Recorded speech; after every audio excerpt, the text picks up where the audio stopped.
परिचय। जब हम कमरे में चारों ओर नजर घुमाते हैं तो हम अधिकांश वस्तुओं को परावर्तित प्रकाश के अभिसारित यानी समानांतर प्रकाश किरणों को निकट लाना अथवा अपसरित यानी समानांतर प्रकाश किरणों को बिखेर देना इस क्रम में देखते हैं। अभिसरण और अपसरण की यह परिघटना गोलीय दर्पणों द्वारा होती है। वक्राकार पृष्ठ वाले दर्पण गोलीय दर्पण कहलाते हैं। उद्देश्य। इस पाठ के अंत में आप निम्न करने में सक्षम हो जाएंगे। गोलीय दर्पणों को परिभाषित करना, गोलीय दर्पणों के प्रकारों को समझना, गोलीय दर्पणों के द्वारा प्रकाश परावर्तन को समझना, अवतल दर्पण और उत्तल दर्पण। अवतल दर्पण एवं उत्तल दर्पण के मध्य अंतर कर पाना। प्रतिबिंब कैसे बनाएं?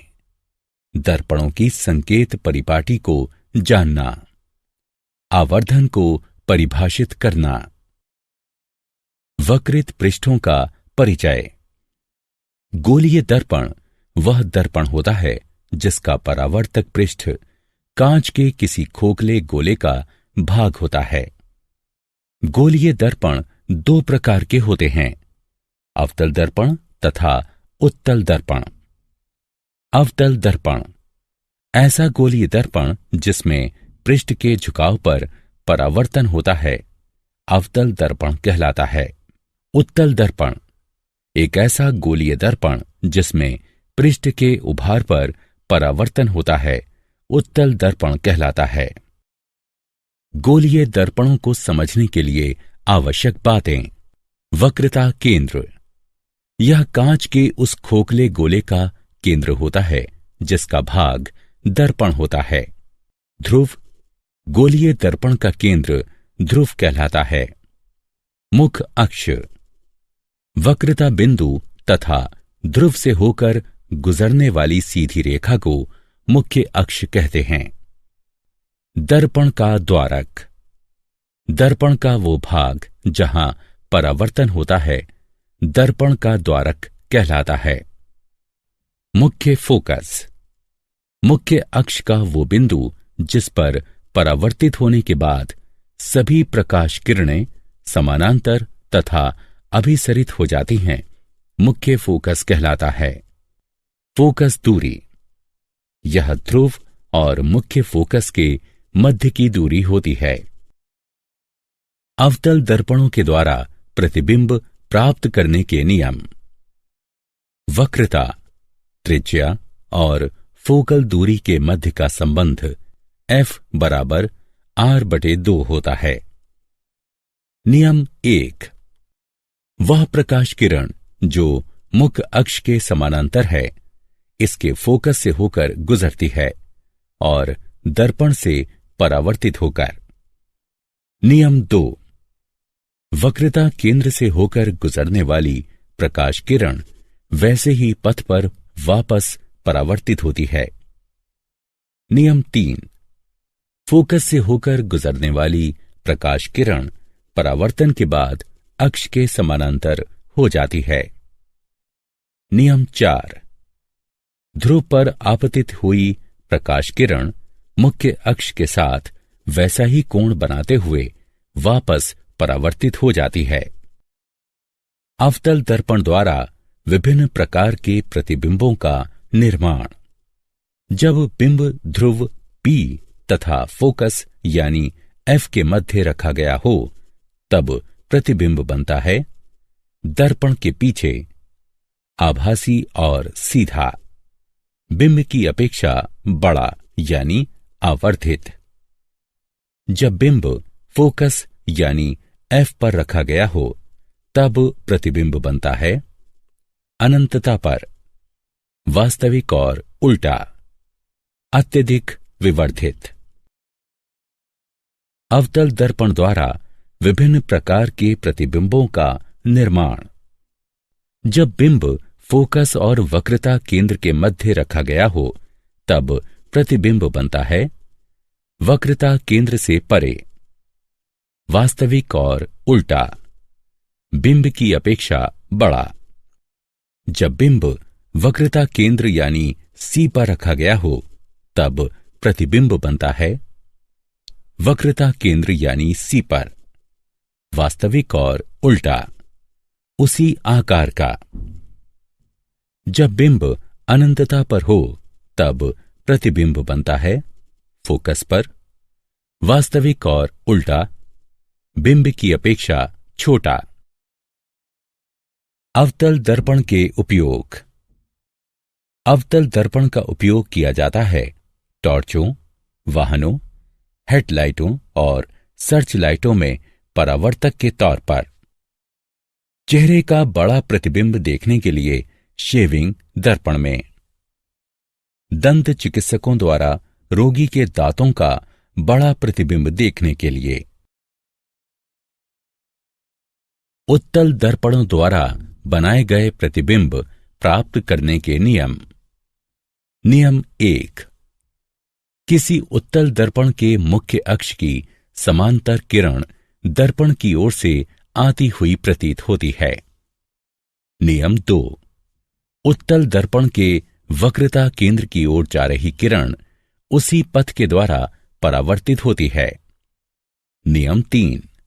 उत्तल दर्पण के फोकस की ओर जा रही किरण परावर्तन के बाद मुख्य अक्ष के समांतर हो जाती है। नियम 4। ध्रुव पर आपतित किरण मुख्य अक्ष के साथ उसी माप का कोण बनाते हुए वापस परावर्तित होती है। किसी प्रतिबिंब में निम्नलिखित विशेषताएं सदैव पाई जाती हैं। प्रतिबिंब दर्पण के पीछे बनता है। यह आभासी और सीधा होता है। यह बिंब की अपेक्षा छोटा होता है। अवतल दर्पण द्वारा विभिन्न प्रकार के प्रतिबिंबों का निर्माण। जब बिंब अनंतता पर हो तब प्रतिबिंब दर्पण के पीछे बनता है, आभासी और सीधा होता है, बिंब की अपेक्षा छोटा होता है। जब बिंब ध्रुव और अनंतता के मध्य किसी स्थान पर रखा गया हो तब प्रतिबिंब दर्पण के पीछे बनता है, आभासी और सीधा होता है, बिंब की अपेक्षा छोटा होता है। उत्तल दर्पण के उपयोग। उत्तल दर्पणों का प्रयोग वाहनों में पश्च दृश्य दर्पण के तौर पर पश्च भाग के यातायात को देखने के लिए किया जाता है। यह सदैव सीधा प्रतिबिंब निर्मित करता है। प्रतिबिंब का आकार छोटा होता है और इसीलिए हम पीछे चल रहे यातायात के विस्तृत क्षेत्र का दृश्य देख पाते हैं। दर्पण सूत्र और गणनाएं। प्रतिबिंब दूरी यानी v, बिंब दूरी यानी u और फोकल दूरी यानी f के मध्य का संबंध दर्पण सूत्र कहलाता है। 1/v जमा 1/u बराबर 1/f, जहां u दर्पण से बिंब की दूरी है, v दर्पण से प्रतिबिंब की दूरी है और f दर्पण की फोकल दूरी है। गोलीय दर्पणों के लिए संकेत परिपाटी। सभी दूरियां ध्रुव से मापी जाती हैं। आपतित प्रकाश की ही दिशा में मापी गई दूरियां धनात्मक मानी जाती हैं। आपतित प्रकाश की दिशा के विपरीत मापी गई दूरियां ऋणात्मक मानी जाती हैं।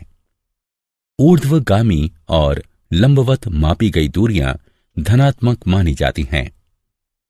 नीचे की ओर तथा लंबवत मापी गई दूरियां ऋणात्मक मानी जाती हैं। लेंसों द्वारा उत्पन्न आवर्धन। प्रतिबिंब की ऊंचाई और बिंब की ऊंचाई का अनुपात रेखीय आवर्धन कहलाता है। आवर्धन बराबर प्रतिबिंब की ऊंचाई h2 बटे बिंब की ऊंचाई h1, m बराबर h2 बटे h1। समीकरण 1 यदि आवर्धन में धनात्मक चिन्ह है तो प्राप्त प्रतिबिंब आभासी और सीधा होगा। यदि आवर्धन में ऋणात्मक चिन्ह है तो प्राप्त प्रतिबिंब वास्तविक और उल्टा होगा। रेखीय आवर्धन प्रतिबिंब दूरी और बिंब दूरी के अनुपात के बराबर होता है। m बराबर v यानी प्रतिबिंब दूरी बटे u यानी बिंब दूरी। समीकरण 1 एवं 2 को जोड़ने पर हम पाते हैं h2 बटे h1 बराबर v बटे u। दर्पण में रेखीय आवर्धन m बराबर घटा v बटे u और लेंस का m बराबर v बटे u होता है। लेंस की शक्ति। किसी लेंस पर पड़ने वाली प्रकाश किरणों के अपसरण अथवा अभिसरण के परिमाण के माप को लेंस की शक्ति कहते हैं। उत्तल लेंस स्वयं पर पड़ने वाले प्रकाश पुंज को अभिसरित करता तथा उन्हें प्रकाशिक केंद्र पर फोकस करता है। इसमें अधिक शक्ति होती है। अवतल लेंस स्वयं पर पड़ने वाले प्रकाश पुंज को अपसरित करता है और इसे कम शक्तिशाली बनाता है। लेंस की शक्ति। लेंस की शक्ति को उसकी फोकल दूरी के व्युत्क्रम के रूप में मीटर में परिभाषित किया जाता है। लेंस की शक्ति बराबर 1 बटे फोकल दूरी। आवश्यक बिंदु। उत्तल लेंस की शक्ति धनात्मक होती है। अवतल लेंस की शक्ति ऋणात्मक होती है। लेंसों के संयोजन की शक्ति। यदि कुछ लेंस निकट संपर्क में रखे जाते हैं तो लेंसों के संयोजन की शक्ति लेंसों की निजी शक्ति के बीजगणितीय योग के बराबर होती है। P बराबर P1 जमा P2। किसी लेंस की शक्ति की SI इकाई डायोप्टर होती है। इसे D अक्षर द्वारा व्यक्त किया जाता है। क्या आप जानते हैं प्रकाश अपने पथ में बिंबों पर भौतिक बल लगाता है।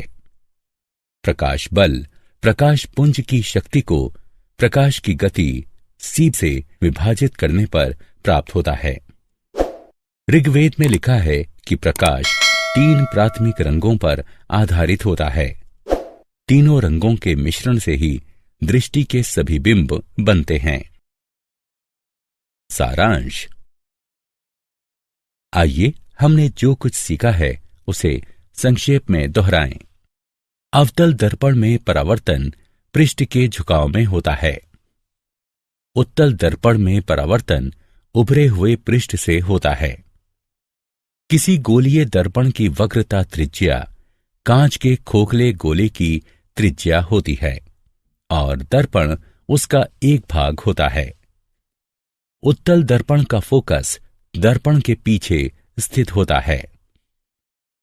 प्रतिबिंब उस बिंदु पर बनता है जिस पर कम से कम 2 परावर्तित किरणें एक दूसरे को परस्पर काटती हैं। वास्तविक प्रतिबिंब सदैव उल्टा होता है और आभासी प्रतिबिंब सदैव सीधा होता है। सौर ऊर्जा के क्षेत्र में सौर भट्टियों को गर्म करने के उद्देश्य से सूर्य की किरणों को फोकस करने के लिए बड़े बड़े अवतल दर्पणों का प्रयोग किया जाता है। बिंब दूरी यानी u दर्पणों में सदैव नकारात्मक होती है। वह माध्यम जिसमें प्रकाश की गति अधिक होती है प्रकाश की ये दुर्लभ माध्यम कहलाता है।